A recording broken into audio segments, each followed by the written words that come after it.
Revati, who lives in Rajapur, would always argue with her husband Vishnu, showing off the luxurious lifestyle of their neighbors and insisting that they too should have the same facilities, items, valuable goods, expensive silk sarees, and gold jewelry in their home.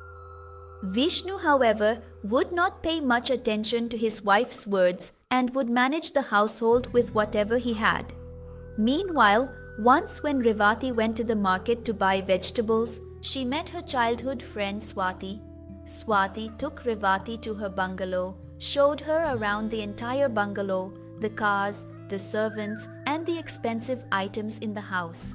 Then she took her to her room and showed her all her saris and jewelry. Swati tells Revati to take whatever she likes. Seeing all this, Revati is astonished. Then Revati says she will come and take them when needed and returns home. After that, she goes home and tells her husband everything that happened and starts pressuring her husband Vishnu to buy her such expensive items. Meanwhile, one day Revati's parents come to the house and inform them that her sister's marriage has been arranged, and they invite Vishnu and Revati to the wedding. At that moment, Revati gets an idea. She remembers that Swati had told her to come and take the silk saris and jewelry whenever she needed them. Then Revati immediately goes to Swati's house and hesitantly asks Shivaji for a silk sari and some jewelry to attend her sister's wedding. As soon as Revati asks, Swati says to her like this, "Oh Revati, why are you so hesitant to ask me for anything? It's okay, no problem, but I have some work at home. In the evening, my husband's friends are coming over for dinner. I need to get the cooking done before they arrive." "Oh, is that so? Please forgive me for any inconvenience caused. I'm really sorry for bothering you while you're busy. It's absolutely perfectly okay, no problem at all. I'll definitely come again. Why are you indeed saying that? What's wrong if I'm busy? You can go into my room and take whatever you like." "Oh no, I don't feel comfortable going into your room without you being there." "It's okay, I'm telling you. Go ahead and take the saris or jewelry you like. Just one more thing. Only take from the left side of the wardrobe, please." "Don't touch the right side of the wardrobe. Leave it alone," Swati says, handing the wardrobe keys to Revati and sending her to her room. Taking the keys, Revati happily goes into Swati's room and, as instructed, opens the left side of the wardrobe. Inside, there are numerous silk saris and dazzling jewelry. Seeing them, Revati thinks to herself, "Wow, so many silk saris. Just looking at them makes my head spin. If I could figure out how to choose one, I'd really like to take all of them at once. But that's not possible, right? Whenever I ask Swati where these silk saris are going, she always tells me to take them freely. So, for now, I think I'll just take one," she thinks to herself, looking at all the silk saris in the wardrobe. None of them particularly appeal to her at all indeed. Then she remembers what Swati said and thinks, "Wow, indeed, no matter how many saris I look at, I don't like any of them. It's not that they're not good, but my skin tone is different from Swati's, right? She picked all the ones she liked. So what should I do now? Yes, what exactly is in this other wardrobe? Why did she say not to touch them? Let's see what's inside," she thinks, and opens the wardrobe next to her. Inside, she finds many more colorful saris, and seeing that, Revati, she thinks, "Is she keeping such nice saris in the wardrobe and telling me to take the old ones? What a cheat Mohan is. Moreover, where would I go with such nice saris? She tells me not to touch this wardrobe, but they won't be here. I'll deal with this. I'll take a sari I like from here and leave. Let's see what she does then," she thinks, and starts searching the entire wardrobe. She really likes a green sari in there. She immediately takes that sari. She puts it in her bag, takes a jewelry box from the same wardrobe, and closes the wardrobe. Then she goes to Swati and gives her the wardrobe keys. At that moment, Swati asks Revati, "What is this? Did you find a sari you liked? After all the actions you took, what did you find?" Revati replies, "I just took one sari." "Oh, if you wanted, you could have taken 23 more. Also, there are jewels in there. You must take whatever you like. No, for now, one is enough, and I have taken the jewels too. I will return a box to you as soon as I come back from the wedding. By the way, I forgot to mention, you must definitely come to my sister's wedding. I have placed it near the wedding bed. After your work is done, go and take a look. Alright, it's up to you. I'm not in a hurry. I have plenty of saris, but first, go and take care of your sister's wedding arrangements. Once everything is done, you can come back leisurely. But unfortunately, I can't attend and participate in the wedding because my husband and I are going to Tirupati for a pilgrimage. It will take about a week for us to return back home. How can you say something like that? I even promised my sister that I would definitely bring you along with me. How can you not come now? No problem. After we return, we both can go together to her new in-laws' house and meet her. I will apologize to her then, so don't worry. Alright then, I will go and come back. But after I return, you must definitely come to my sister's house and meet her. Otherwise, she will kill you. Saying this, Revati leaves for her home. The next day, Vishnu and Revati both go to Revati's sister's wedding. There, Revati, wearing the green sari she got from Swati and adorned with jewelry, is bustling around the wedding. All the women who came to the wedding are talking about Revati's sari. They are admiring it. They say the sari is very beautiful and that Revati looks very pretty in it, praising her. Hearing this, Revati is filled with joy. Meanwhile, after the wedding is over, Vishnu and Revati return to their home. Exhausted from the journey, Revati leaves the clothes bag in the outer room and goes to the bedroom to sleep. The next morning, she goes to the clothes bag to arrange the clothes. Revati sees that the rats have already chewed up all the clothes in the bag.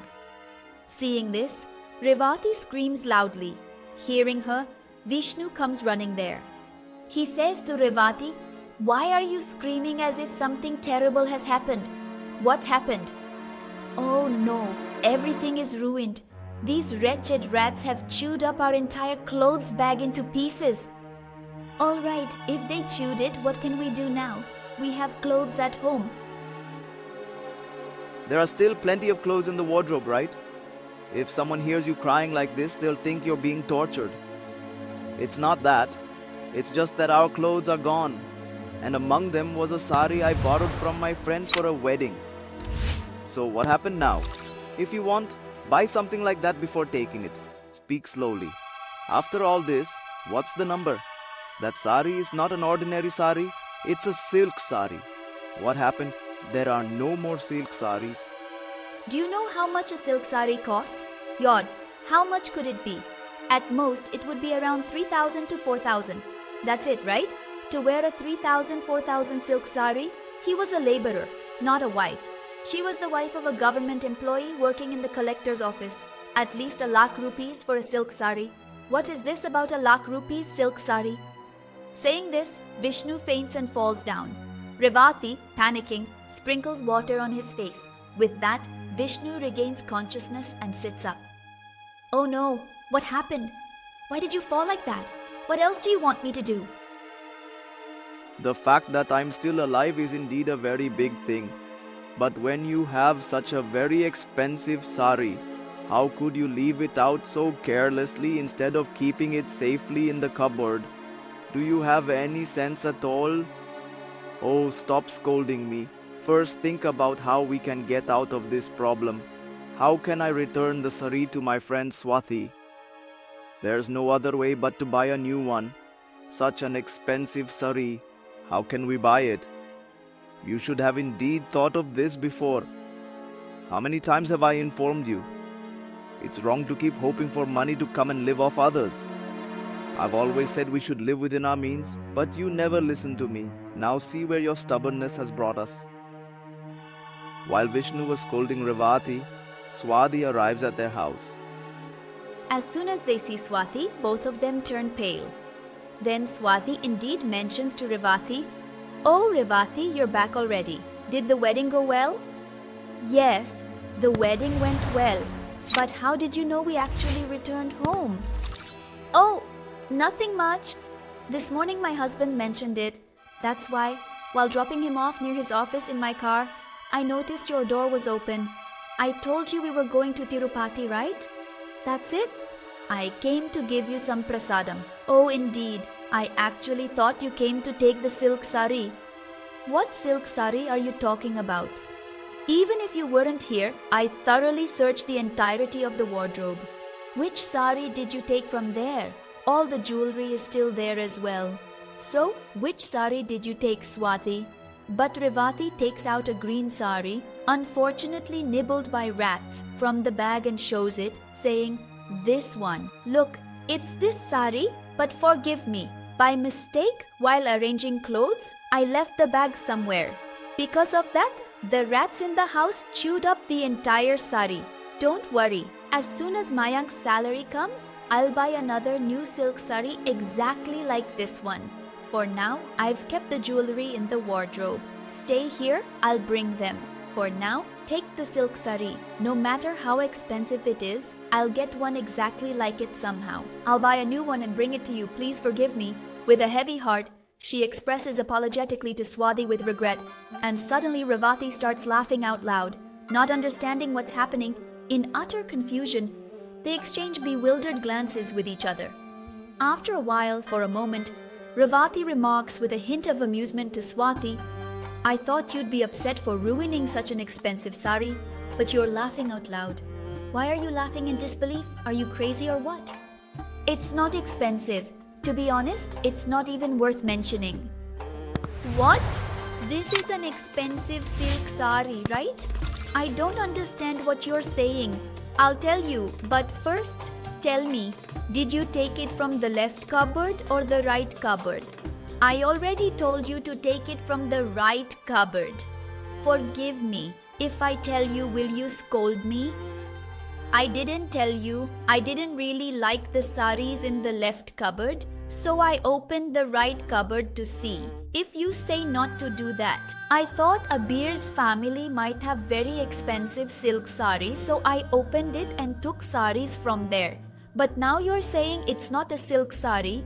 What's all this talk, dear? You told Kumari something like this, right?" "I had told you before to only take from the left cupboard. Remember, I mentioned that sometimes I distribute clothes to the house staff, right? I also told you that those are not expensive. All the sarees in that cupboard are regular ones." Swati says, "You were so thrilled like a mad person after buying that silk saree." Hearing that, Vishnu says to Swati, "Well, phew, a big problem has indeed passed. Swati, I am very grateful to you for coming at the right time. Otherwise, I would have ended up spending 1,00,000 rupees on a saree just like that. Oh Vishnu, even if it were a real silk saree, I wouldn't have cared that much. After all, I gave it to someone who is my friend, right? I've been observing her since childhood. I know very well what she's like.